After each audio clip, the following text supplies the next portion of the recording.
Assalamualaikum warahmatullahi wabarakatuh. Bismillahirrahmanirrahim. Hamdan wa sana'an laka ya Allah, salatan wa salaman laka ya Habiballah, wa ala alika wa ashabika ya khaira khalqillah laka ya Rasulullah, wa li jami' man itaba'adinaka ya Habiballah haqiqatan min ladun Adam la yaumil qiyamah, wa nakhussu khususan minhum ila hadratus Syekh Abdul Qadir Al-Jailani qaddasallahu sirrahu radhiyallahu lana wa lahumul Fatiha. A'udzu billahi minasy syaithanir rajim. Bismillahirrahmanirrahim. Alhamdulillahi rabbil alamin arrahmanir rahim maliki yaumiddin. كنستعين اهدنا الصراط المستقيم صراط الذين أنعمت عليهم ولا الضالين آمين لتقربنا إلى الله تعالى لمحبتنا إلى رسول الله صلى الله عليه وسلم لسلامتنا في الدين والدنيا والآخرة لقضاء ديوننا لقضاء حاجاتنا من هوائج الدنيا والآخرة تيسير أرزاقنا حلالا طيبا مباركا كثيرا واسعا لصحة جسادنا وقلوبنا لشفاء أمراضنا ظاهرا وباطنا لدفع البلايا والمحن والفتن والأمراض والأسقام ولمنافعنا لمصالحنا لأهل بيتنا وأولادنا وذرياتنا وجوارنا وأصدقائنا وجميع المسلمين والمسلمات والمؤمنين والمؤمنات الأحياء منهم والأموات ولعز الإسلام والمسلمين بجودك يا الله بشفاعة نبيك يا الله ببركة أوليائك يا الله وبأسرار الفاتحة. أعوذ بالله من الشيطان الرجيم. بسم الله الرحمن الرحيم. الحمد لله رب العالمين الرحمن الرحيم مالك يوم الدين إياك نعبد وإياك نستعين اهدنا الصراط المستقيم صراط الذين أنعمت عليهم غير المغضوب عليهم ولا الضالين آمين. أعوذ بالله من الشيطان الرجيم. بسم الله الرحمن الرحيم. أولئك الذين حبطت أعمالهم في الدنيا والآخرة وما لهم من ناصرين. Allah. Ulaika, adapun mereka, al-musirrun, yang menetapi pengingkaran-pengingkaran, al-mu'anidun, yang menentang, hum, ialah adapun mereka, alladzina, ialah orang-orang habitat, yang terputus, dha'at, menjadi sia-sia, bil marrati, seketika, a'maluhum, apa amal-amal mereka, kulluha, semuanya amal, bihaitsu la yanfa'u, dengan sekiranya tidak bermanfaat, lahum, bagi mereka, indallah, di sisi Allah, la fid dunya, tidak di dunia, wala fil akhirati, dan tidak pula di akhirat, wa ma lahum min nasirin. Orang-orang yang mengerti kebenaran tidak selamanya mengikuti kebenaran itu. Ada kalanya mengerti itu, ya mengerti tok, tidak secara otomatis mengamalkan apa yang sudah dimengerti, apa yang sudah diketahui itu. Maka karena itu, setelah kita mengerti kebenaran, tugas kita adalah mengamalkan kebenaran itu sendiri. Ayat ini menjadi contoh yang konkret tentang orang-orang yang mengerti, tapi tidak mengamalkan apa yang dia mengerti dari kebenaran-kebenaran itu. Bahkan sebaliknya, mereka yang mengerti itu justru tetap eksis di dalam pengingkaran-pengingkaran. Jadi hati mereka itu berbeda dengan amal mereka. Hati mereka mengakui itu kebenaran, tapi amal mereka menunjukkan bahwa kebenaran itu sudah serta-merta ditolak oleh mereka. Ini terutama berkaitan dengan ahlul kitab, ya. orang-orang sebelum Kanjeng Rasulullah Muhammad SAW, yang kepada mereka sudah diturunkan adanya kitab-kitab suci. Jadi mereka mengerti isi kitab suci yang diturunkan oleh Allah Ta'ala kepada Nabi mereka, tapi bersamaan dengan mengerti itu, mereka tetap eksis di dalam menentang kebenaran-kebenaran itu. Al-mu'anidun, mereka itu menentang. Jadi menentang. Sebenarnya kan begini ya, menentang kebenaran itu otomatis sebenarnya menentang Allah. Dan orang menentang Allah itu nggak mungkin bisa mengalahkan Allah loh. Jadi kalau masih bisa dikalahkan, bukan Tuhan itu. Jadi nggak mungkin bisa mengalahkan. Nah, berarti sesungguhnya tindakan menentang itu, satu, itu menunjuk kepada kesia-siaan. Percuma menentang, toh pada akhirnya juga kalah. Terus, yang kedua, tindakan menentang itu sesungguhnya sama saja dengan menyodorkan diri untuk digebuk oleh siksaan. Nah, tindakan-tindakan begitu kan sesungguhnya merupakan tindakan yang bodoh. Tindakan yang zalim terhadap diri mereka sendiri. Nah, orang-orang itu yang menentang itu, yang ingkar itu, yang menetapi dosa-dosa itu, alladzina habitat a'maluhum. Mereka itu terputus nilai amal mereka, putus. Jadi apapun kebaikan yang telah mereka lakukan itu terputus, tidak ada nilainya. Habitat a'malum, putus. Tak berguna amal mereka kepada mereka sendiri, baik di dunia maupun di akhirat, nggak ada gunanya. Nggak ada gunanya. Jadi ternyata pengingkaran itu, ya, penolakan terhadap kebenaran itu memiliki efek diantaranya adalah terputusnya nilai dari amal mereka. Jadi ini bab tentang kegetiran ini sebenarnya. Jadi karena sudah terputus nilai amal mereka, maka sama sekali nilai amal itu tidak berguna untuk mereka sendiri di dunia, di akhirat menjadi tidak berguna. Seperti lenyap begitu saja.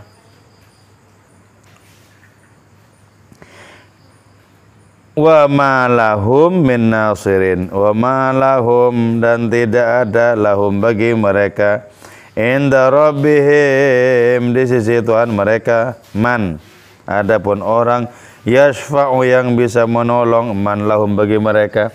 Jadi enggak ada siapapun.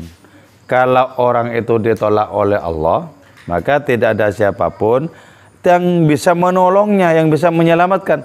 Enggak ada, sudah. Pengharapan pertolongan itu munculnya kan dari Allah Ta'ala, baik secara langsung maupun melalui perantara orang-orangnya. Tapi ketika Allah Ta'ala sudah menolak untuk memberikan pertolongan, maka tidak ada siapapun yang bisa menolong. Jadi karena itu kita belajar untuk berakrab ria dengan Allah Ta'ala di dunia ini, agar kita mendapatkan pertolongannya.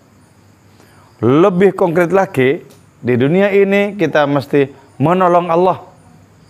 Intan surullah yansurkum. Jika kalian menolong Allah, Allah menolong kalian. Dan yang dimaksud menolong di sini tidak menunjuk bahwa Allah Ta'ala itu lemah sehingga perlu ditolong, bukan. Yang dimaksud dengan menolong Allah dalam ayat tadi tak lain adalah sepenuh-penuhnya berpihak kepada kebenaran Allah, mengamalkan kebenaran-kebenaran dengan penuh ketulusan. Itu yang dimaksud dengan menolong. Dan kalau kita sudah ditolong oleh Allah Ta'ala, maka tidak ada siapapun yang bisa menghinakan kita. Nggak ada. Tidak ada siapapun yang bisa mengalahkan kita kalau kita sudah ditolong. Jadi tangan pertolongan Allah Ta'ala menjadikan diri kita itu tak tersentuh oleh adanya kehinaan-kehinaan di dunia ini juga di akhirat nanti. Jadi tidak ada siapapun selain Allah Ta'ala yang bisa menolong mereka. Au yu'inu alaihim, atau menolong alaihim atas itu mereka. Min nasirin, dari kalangan orang-orang yang menolong. alladzina, yaitu orang-orang yad'una yang mengakui mereka al-iqtida terhadap mengikuti bihim kepada mereka. Jadi para pengikut, misalnya ya ada sebuah landasan keburukan ya, ada imam keburukan dan pengikutnya itu banyak. Pengikut-pengikutnya itu nggak bisa menolong apapun loh. Nggak bisa menolong apapun pengikut-pengikut itu. Atau ya, ada orang mencegah kebaikan pada orang lain. Nah, orang yang dicegah itu nurut. Itu yang mencegah itu nggak bertanggung jawab di hadapan Allah Ta'ala dan nggak bisa menolong. Karena itu betapa rugi orang yang mengikuti aturan orang lain, tapi aturan itu tak menguntungkan. Rugi banget. Aturan tak menguntungkan kok diikuti, gitu loh. Di dunia tidak menguntungkan, di akhirat tidak menguntungkan. Itu semestinya tidak diikuti. Jadi adanya jumlah pengikut yang banyak, pengikut kebatilan itu tidak bisa membantu, tidak bisa menolong pentolannya di depan, pemimpinnya di depan. Itu nggak bisa. Wa yastansiruna, dan minta pertolongan itu mereka minhum terhadap orang-orang yang ingkar itu. Jadi tidak bisa memberikan bantuan apapun ya. Jadi walaupun misalnya begini, ayo tolong aku, bukankah kalian semua adalah pengikutku dulu di dunia, gitu loh. Ayo tetap nggak bisa. Tetap nggak bisa. Atau yang mengikuti itu minta tolong kepada imamnya, tolong aku diberikan syafaat, ya nggak bisa, tetepan juga sama. Nggak bisa saling menolong. Yang bisa menolong itu adalah orang-orangnya Allah. Itu diberi kemampuan untuk menolong. Nabi Muhammad misalnya ya, diberi kemampuan untuk memberikan pertolongan. Para wali diberi kemampuan. Tapi yang dianugerah syafaatul uzma, pertolongan yang agung untuk bisa menolong orang lain itu adalah Nabi Muhammad SAW. Itu disebut sebagai syafaatul uzma, syafaat yang agung. Nah, yang juga diberi kemampuan oleh Allah Ta'ala untuk menolong tidak hanya person-person berupa manusia, tapi juga Quran itu bisa memberikan syafaat untuk orang-orang yang menekuni membaca Quran sejak di dunia. Itu bisa memberikan syafaat. Terus hari Jumat atau malam Jumat bisa memberikan syafaat juga untuk orang-orang yang tekun beribadah di malam Jumat atau di hari Jumat. Jadi amalan-amalan itu juga diberi peluang untuk memberikan syafaat. Atau waktu yang istijabah, waktu yang dipakai untuk kebaikan, itu bisa juga memberikan syafaat dengan izin Allah Subhanahu wa Ta'ala tentunya. Sebab tetap konsepnya man dzalladzi yashfa'u indahu illa bi'idznih. Jadi tidak ada yang memberikan pertolongan selain Allah. Tapi juga Allah memberikan adanya kemampuan memberikan pertolongan kepada orang-orang tertentu, kepada orang-orang pilihannya. Bisa. Kenapa tidak bisa memberikan pertolongan itu? Likaunihim, karena adanya mereka dhallina, ialah sesat. Orang sesat mau memberikan pertolongan, kan sama saja. Orang yang sesat mau ngasih arah petunjuk ke alamat mana, ya nggak bisa, sama bingungnya kok. Kan nggak masuk akal. Orang sesat mau ngasih petunjuk, jangan percaya. Itu petunjuknya orang sesat, pasti keliru. Hanya orang-orang yang betul-betul sadar, betul-betul tidak sesat, betul-betul tahu arah, tahu petunjuk, tahu alamat, itu yang bisa diikuti. Ke sana, ke situ, diikuti, itu bisa. Jadi orang itu dengan demikian menunjukkan jalan kepada Allah, itu efektif.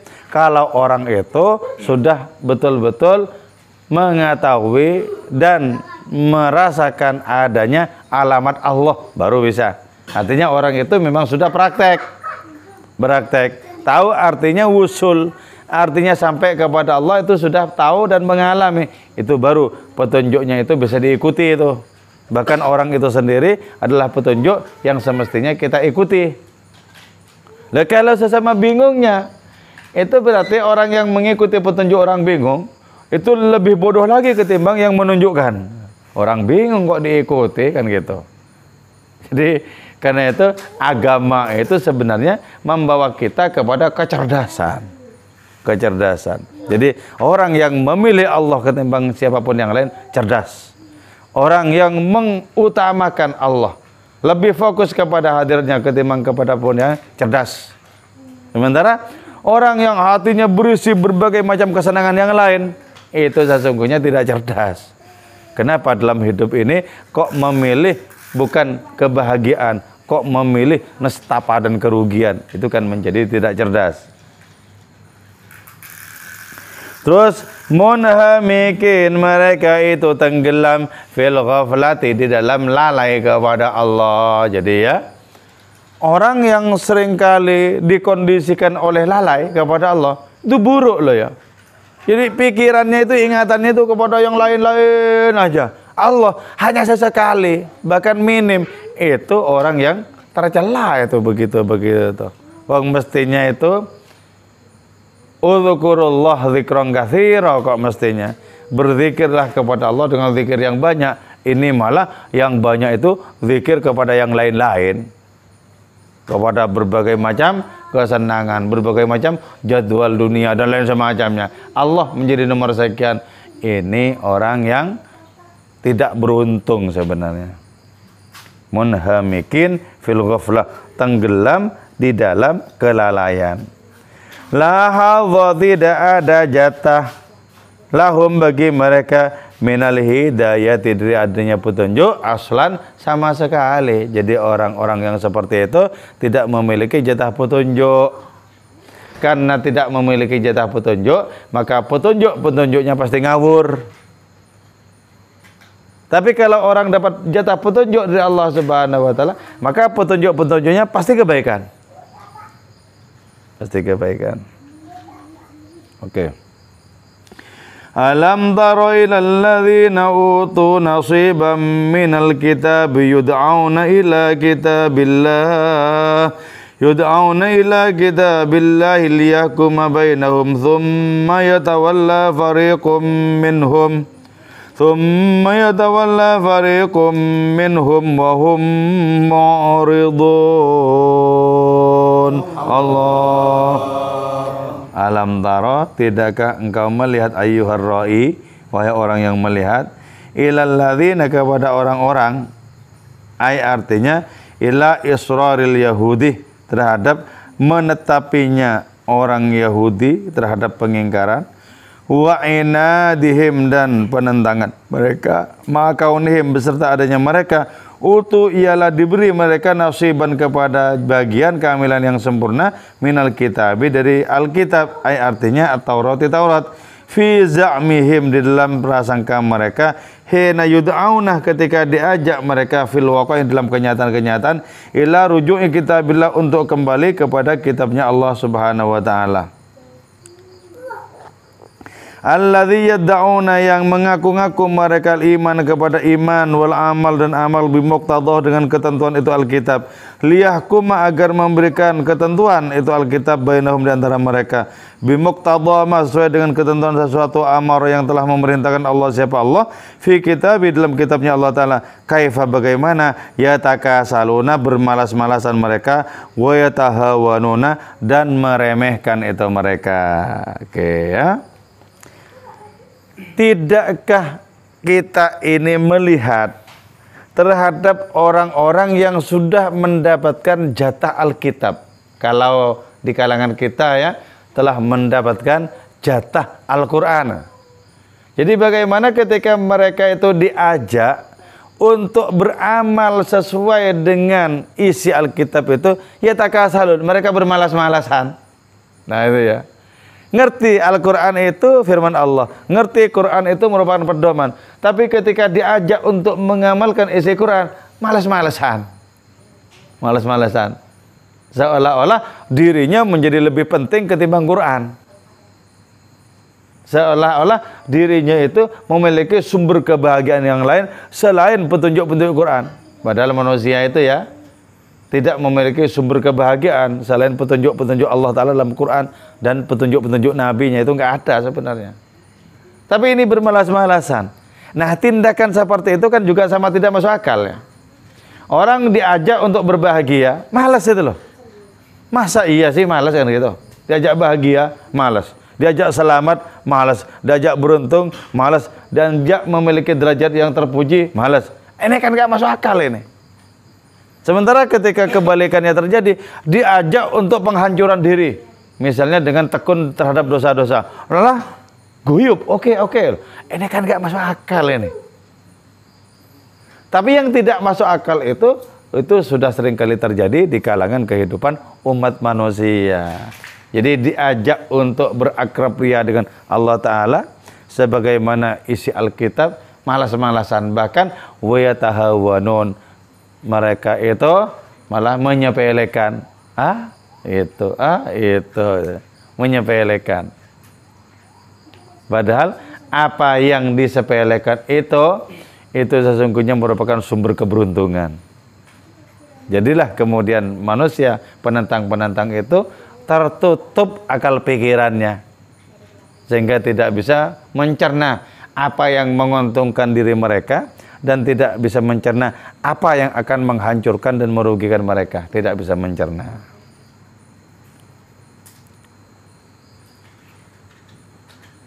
Sumaya daraka, kemudian menjadi meningkat takasulum, apa kemalasan mereka. Jadi ternyata ya adanya keburukan itu bertingkat-tingkat itu. Sama juga dengan kebaikan bertingkat-tingkat. Nah, kalau kebaikan itu naik tingkat, itu menjadikan kita beruntung. Tapi kalau keburukan naik tingkat, itu semakin menimpakan penderitaan. Jadi takasul, adanya sikap bermalas-malasan itu bisa meningkat. Makanya kalau kita sudah memiliki hati yang karat, langsung dicas lagi, diasah lagi, jangan dibiarkan. Kalau dibiarkan nanti berkarat, semakin tebal karatnya, makin sulit untuk dibersihkan. Makin tebal. Jadi ternyata keburukan itu memiliki tingkatan-tingkatan, sebagaimana juga kebaikan memiliki tingkatan-tingkatan. Wa tahawunuhum, dan menyepelekan mereka itu meningkat. Pertama menyepelekannya cuma kecil-kecilan, lama-lama terang-terangan. Itu berarti peningkatan juga di dalam keburukan, dan itu malapetaka. Jadi orang menolak kebaikan itu malapetaka. Orang yang keburukannya makin meningkat itu makin malapetaka. Ila ayatawalla, sampai akhirnya berpaling, yastadbiru, dan berpaling, wayumbitu, dan mencampakkan fariqun, siapa sebagian minhum dari mereka, alkitab, kepada kitab suci, mencampakkan wara'adhurihim, di balik punggung-punggung mereka. Jadi ada kelak disebutkan ya, ada orang-orang yang menerima kitab catatan amalnya dengan tangan kanan. Itu tandanya orang beruntung. Menerima dengan tangan kanan berarti catatannya itu isinya kebaikan, beruntung. Terus ada juga orang-orang yang naudzubillah, semoga kita tidak termasuk, menerima kitab yang berisi catatan amalnya dengan tangan kiri. Ada yang lebih parah lagi, menerima dari punggungnya begini. Itu sinyal malapetaka itu. Kenapa kok menerima dengan tangan kiri? Kenapa kok menerima dari punggung? Karena ketika hidup di dunia itu betul-betul mencempelekan dan mencampakkan kebenaran-kebenaran kitab suci, disepelekan, dicampakkan. Akhirnya diterima dengan tangan kiri. Jadi manusia di waktu itu tidak memiliki kuasa. Nanti tak terima dengan tangan kanan aja, ya nggak bisa. Misalnya ya, pakai trik, misalnya, aku memang memiliki perbuatan yang buruk, dosa-dosaku banyak. Tapi nanti kalau mau dikasih kitab catatan amalku dari tangan kiri, tak tompo dengan tangan kanan, ya nggak bisa. Nggak bisa. Yang kanan sudah dikunci begini udah. Itu bisanya cuma yang kiri. Otomatis yang kiri. Apalagi langsung di punggung. Makin nestapa. Makin nestapa. Karena itu cara menerima kitab yang berisi amal kita dengan tangan kanan itu caranya sejak di dunia. Yaitu harus sergap kita terhadap kebaikan kebenaran itu. Terhadap adanya isi dari kandungan Al-Quran itu harus sergap. Kalau sudah betul-betul mau nomor satukan bimbingan Allah yang berupa nilai-nilai Quran, nanti menerima catatan amal kita itu dengan tangan kanan. Enak tangan kanan, tanda keberuntungan itu. Tanda keberuntungan. Jadi kanan simbol dari kebaikan keterpujian. Kiri itu simbol dari adanya keburukan, ya, keburukan. Tapi dalam konteks jasad manusia, kanan dan kiri ini sama-sama bermanfaat. Jadi ibadahnya tangan kanan dan tangan kiri itu masing-masing. Ya, kalau ibadah makan tangan kanan, tapi kalau ibadah bersih-bersih tangan kiri, gitu loh. Jadi tidak lantas karena tangan kiri itu merupakan simbol keburukan, terus setiap aktivitasnya di dunia jelek, ya enggak, tergantung tugasnya masing-masing. Jadi yang disebut tangan kiri itu tangan kiri di akhirat dalam rangka menerima kitab yang berisi catatan amal. Itu yang buruk.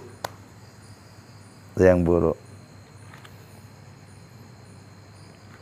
Wahum seraya adapun itu mereka mu'ridun ialah berpaling anhu dari kitab suci wa an ahkamihi dan dari ketentuan-ketentuan kitab suci bil marrati seketika langsung tolak begitu saja tanpa memperhitungkan bahwa yang ditolak itu adalah sumber keberuntungan.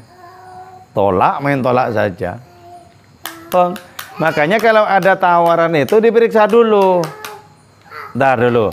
Ini tawarannya menguntungkan atau tidak. Kalau menguntungkan, oh iya ayo, oke sip, gitu loh. Bukan lantas otomatis nolak begitu saja. Jadi kalau ada tawaran, diperiksa dulu. Kalau tawaran itu mencelakakan, ditolak gitu loh. Bukan kebalikannya. Sayangnya, manusia walaupun memiliki akal itu, seringkali akalnya serasa terbalik. Kenapa disebut terbalik? Karena tawaran kebaikan itu ditolak, tawaran keburukan diterima, kan terbalik akalnya itu. Karena itu Al-Quran seringkali mengatakan, afala ta'qilun? Apakah kalian itu tidak bisa berakal, tidak bisa berpikir? Ya. Jadi dipertanyakan itu sesungguhnya itu bukan merupakan pertanyaan yang perlu dijawab, itu namanya pertanyaan retoris. Mbok berakal gitu maksudnya loh. Mbok digunakan akalnya. Alaisa minkum rajulur rasyid kata Nabi Lut. Apakah di antara kalian itu tidak ada laki-laki yang cerdas? Jadi orang itu semakin bertakwa kepada Allah Ta'ala makin cerdas dia. Biarpun pendidikan formalnya tidak ada, cerdas. Kalau mendekat kepada Allah. Kalau orang kabur menjauh dari Allah Ta'ala, terlempar, itu bodoh, walaupun pendidikan formalnya tinggi. Gitu. Jadi sebenarnya sangat gamblang ya, tawaran-tawaran Quran itu sangat gamblang. Untuk apa isi Al-Quran, kebenaran itu ditawarkan? Untuk keberuntungan kita. Allah tidak mengambil keuntungan dari situ. Sama sekali tidak. Untuk keberuntungan kita. Tapi walaupun untuk keberuntungan kita, tidak otomatis kita menerima apa yang akan menjadikan kita beruntung itu. Oke, saya kira itu saja. Moga-moga hari-hari kita penuh dengan keberuntungan secara rohani. Moga-moga hari kita ke depan menjadi semakin indah secara rohani, makin baik secara rohani. Moga-moga kita semakin bermanfaat juga kepada kehidupan sesama. Moga-moga anak cucu keturunan kita bertakwa kepada Allah Subhanahu wa taala dan mentauladani Kanjeng Rasul Muhammad sallallahu alaihi wasallam. Moga-moga kita senantiasa dianugerahi sehat walafiat serta panjang umur dalam rangka sembah sujud kepada hadiratnya. Moga-moga kita dijauhkan dari berbagai macam bencana dan malapetaka, dijauhkan dari berbagai macam penyakit yang sulit obatnya. Moga-moga negara kita Indonesia ini senantiasa dalam lindungan Allah Subhanahu wa taala. Amin ya mujibas sailin wal afu minkum. Wassalamualaikum warahmatullahi wabarakatuh. Maulaya salih Salim daima